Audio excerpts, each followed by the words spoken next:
Haleluya, puji Tuhan, salam sejahtera bagi kita semua Bapak Ibu keluarga besar GPDI El Shaddai Magelang. Kita berjumpa kembali dalam Renungan 79 hari ini. Rise up, bangkit, bergerak, berdampak. Puji Tuhan, melalui kebenaran firman Tuhan yang kita dengar setiap hari, kiranya kita akan terus dibangkitkan dan juga bergerak menjadi berkat bagi banyak orang. Mari kita akan bersama-sama melanjutkan dalam bacaan renungan hari ini sampai pada bacaan kitab Ayub pasal 13. Ayub pasal 13 ayat 1 sampai ayat yang kelima, demikianlah bunyi firman Tuhan. Sesungguhnya semuanya itu telah dilihat mataku, didengar dan dipahami telingaku. Apa yang kamu tahu, aku juga tahu. Aku tidak kalah dengan kamu, tetapi aku hendak berbicara dengan Yang Maha Kuasa. Aku ingin membela perkaraku di hadapan Allah. Sebaliknya, kamulah orang yang menutupi dusta, tabib palsulah kamu sekalian. Sekiranya kamu menutup mulut, itu akan dianggap kebijaksanaan daripadamu. Puji Tuhan, saya memberikan tema dalam renungan hari ini, yaitu diam. Observasi tokoh di sini adalah Ayub dan sahabat-sahabatnya, dan peristiwa di pasal ini adalah ungkapan kekecewaan dan kemarahan Ayub terhadap sahabat-sahabatnya. Interpretasi, sahabat-sahabat Ayub datang kepada Ayub tadinya adalah bertujuan untuk menghibur. Karena jadi sahabat-sahabatnya Ayub ini berpikir bahwa sebagai teman dekat dia ingin ikut berbagi kesedihan gitu ya. Kalau berbela sungkawa mungkin lebih sering untuk kematian ini ya. Tetapi kalau kita lihat bagaimana sahabat-sahabat Ayub, tujuan utamanya adalah dia ingin berbagi rasa dengan apa yang dihadapi oleh Ayub pada waktu itu. Dengan segala yang menimpa atas kehidupan Ayub, sahabat-sahabat ini ingin memberikan kunjungan dan juga perhatian. Dalam kunjungannya kepada Ayub terjadilah sebuah perbincangan, ya, termasuk salah satunya di pasal ini, yaitu perbincangan antara Ayub dengan sahabat-sahabat Ayub, ya. Tetapi dalam perbincangan kali ini, di sini adalah perbincangan yang dituliskan adalah yang membuat Ayub kecewa.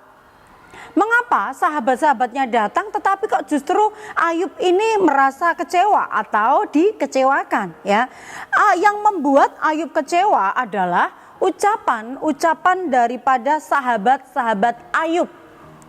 Mengapa? Ucapan-ucapan daripada sahabat Ayub ini adalah banyak di antara mereka itu memperkatakan bahwa Ayub itu mengalami peristiwa buruk ini karena kesalahan. Ayub menerima perlakuan buruk ini adalah datangnya dari Tuhan karena dia berbuat dosa. Jadi ucapan-ucapan dari sahabat-sahabatnya Ayub ini adalah banyak yang memojokkan. Ucapan yang menghakimi, seolah-olah bahwa apa yang terjadi dalam hidup Ayub ini karena dosa Ayub. Sehingga Allah itu marah, sehingga Allah itu murka.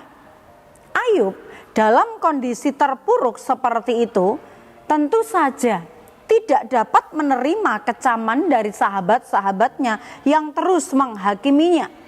Nasihat-nasihat dari sahabat-sahabatnya ini bukan lagi sebagai sebuah penghiburan. Kalau tadinya mereka ingin datang memberikan penghiburan, ya, ikut merasakan kesedihan, tetapi ternyata ketika bertemu dengan Ayub yang terjadi itu berbeda. Bukan penghiburan yang menguatkan, tetapi ucapan-ucapan yang memojokkan, ucapan-ucapan yang melemahkan. Itulah sebabnya Ayub berkata di ayat yang kelima, sekiranya kamu menutup mulut.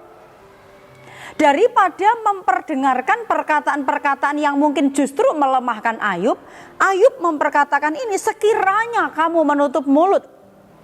Dalam keadaan duka karena masalah yang berat, dalam keterpurukan hidup yang mungkin memberikan sebuah tekanan yang begitu berat bagi Ayub, Ayub menyuruh sahabatnya, lebih baik kamu tutup mulut. Lebih baik kamu tidak mengeluarkan kata-kata. Sebaiknya menutup mulut. Ya, inilah realita yang seringkali terjadi Bapak Ibu, bahwa orang yang dalam keadaan kalut, banyak pikiran, banyak masalah, dalam keadaan tertekan, mereka itu lebih seringnya adalah tidak suka menerima nasihat. Karena sudah memikirkan beban saja itu sudah begitu berat.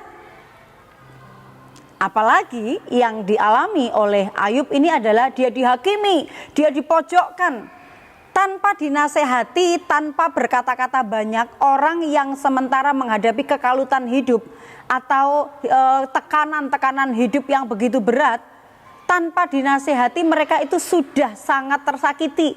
Mereka sudah mungkin di hatinya ada rasa bersalah, atau mungkin di hatinya ada rasa kecewa, kesedihan dan lain sebagainya. Sehingga kalau sampai orang-orang di sekitarnya ini justru banyak bicara, menasehati, atau bahkan menyalahkan seperti yang dialami oleh Ayub ini, tentu saja Ayub sebagai manusia juga merasa, aku tidak perlu nasihat itu, diamlah, cukup. Karena apa yang dia rasakan itu adalah merupakan hal yang sangat-sangat tidak enak tentunya. Kalau kita melihat dan belajar ya dari peristiwa Ayub ini, ketika sahabat-sahabatnya datang justru banyak bicara dan Ayub tidak tahan akan hal itu. Dari hal ini Bapak Ibu, terkadang diam ini adalah merupakan pilihan terbaik. Daripada mengucapkan kata-kata yang memicu sakit hati, yang memicu konflik, yang memicu pertengkaran, atau bahkan sampai terjadinya perdebatan ya. Diam itu bukan berarti kalah gitu ya Bapak Ibu, tetapi kita bisa belajar bahwa Alkitab pun kalau dalam hal berkata-kata atau banyak berkata-kata itu akan banyak kesalahan ya. Tentu saja kata-kata yang banyak itu kata-kata yang seperti apa? Dalam Pengkhotbah 5 ayat yang kedua, karena sebagaimana mimpi disebabkan oleh banyak kesibukan, demikian pula percakapan bodoh disebabkan oleh banyak perkataan. Sahabat-sahabatnya Ayub ini mungkin ya, mereka berpikir menasehati, kasih masukan, memberikan nasihat. Kemudian juga kamu juga melakukan kesalahan, harusnya kamu nggak akan mengalami ini. Kalau kamu tidak berbuat dosa, harusnya kamu tidak akan mengalami timpaan ini. Kalau kamu tidak melakukan kesalahan dan lain sebagainya. Seolah-olah nasihatnya semua baik. Apa yang disampaikan seolah-olah adalah hal yang benar. Tetapi orang yang sementara menghadapi keterpurukan, masalah atau beban hidup yang sangat berat, ketika dinasehati nggak akan masuk, tidak akan memberikan faedah yang baik. Dan kita belajar, sahabat-sahabat Ayub ini karena banyak bicara dalam situasi yang tidak tepat, ini justru menimbulkan kemarahan di hati Ayub, karena Ayub sendiri sementara menghadapi tekanan yang begitu berat. Amsal 25 ayat yang ke-11, perkataan yang diucapkan tepat pada waktunya adalah seperti buah apel emas di pinggan. Bapak Ibu yang dikasihi oleh Tuhan, seringkali ya ini menjadi koreksi bagi kita juga. Seringkali kita banyak bicara, seringkali kita banyak kata-kata yang kita keluarkan kepada seseorang yang kita anggap ini perlu dinasihati, perlu diingatkan, perlu diarahkan dan lain sebagainya. Padahal bahwa orang tersebut mungkin sementara karena beban hidup yang begitu berat, sementara tidak perlu nasihat, sementara tidak perlu atau tidak ingin mendengarkan banyak kata-kata, apalagi kalau omong kosong gitu ya, kata-kata yang tidak baik, kata-kata yang justru melemahkan, tidak menguatkan, dan ini sangat-sangat tidak baik ya kalau kita menghadapi di situasi yang seperti itu. Nah, seperti tema yang saya sampaikan tadi yaitu diam, bahwa di saat-saat tertentu ada kalanya kita harus belajar lebih baik diam. Kalau kita melihat situasinya memang tidak memungkinkan untuk kita banyak berkata-kata. Ya, pentingnya menahan mulut kita untuk diam dalam kondisi-kondisi tertentu. Ya, tentu saja saya tidak bisa menjelaskan panjang lebar kondisi seperti apa sih saya harus diam itu, ya. Dengan peristiwa seperti Ayub, ketika kita mungkin datang kepada orang yang menghadapi masalah, adalah juga lebih baik kalau kita diam, ya. Pentingnya menahan mulut untuk diam adalah dapat menghindarkan dari kesalahan. Seperti pengkhotbah tadi, banyak bicara, banyak kata-kata, itu bisa kemungkinan besar juga banyak kesalahan. Mungkin bisa menyinggung, bisa menyakiti, bisa tidak pas dengan yang mendengarnya, tidak tepat momennya, dan lain sebagainya, ya. Kemudian juga dapat menghindari konflik yang ada atau perdebatan atau apa saja, ya Bapak Ibu. Memberikan kesempatan, waktu kita belajar berdiam diri, menahan mulut kita, memberi kesempatan untuk berpikir ulang, ya.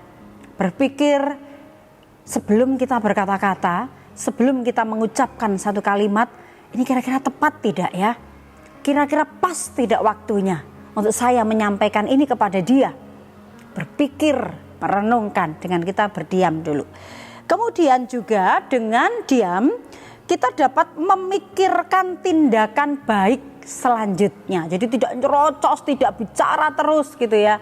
Sehingga semakin banyak berbicara, semakin banyak kesalahan dan semakin melukai orang yang mungkin sementara menghadapi beban berat. Tapi dengan berdiam diri kita bisa melihat situasinya. Mungkin tidak perlu berkata-kata banyak. Ketika dia mengeluh, menangis, atau dia juga ingin mengeluarkan unek-unek yang ada dalam hatinya, ya hati yang berkecamuk itu, kita cukup belajar diam. Menjadi pendengar mungkin itu lebih baik untuk orang-orang yang sementara menghadapi masalah berat, ya.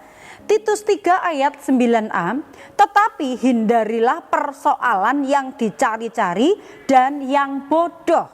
Ya, banyak berbicara, banyak kata-kata yang tidak tepat pada situasi atau kondisi tertentu itu sama dengan orang yang mencari-cari persoalan.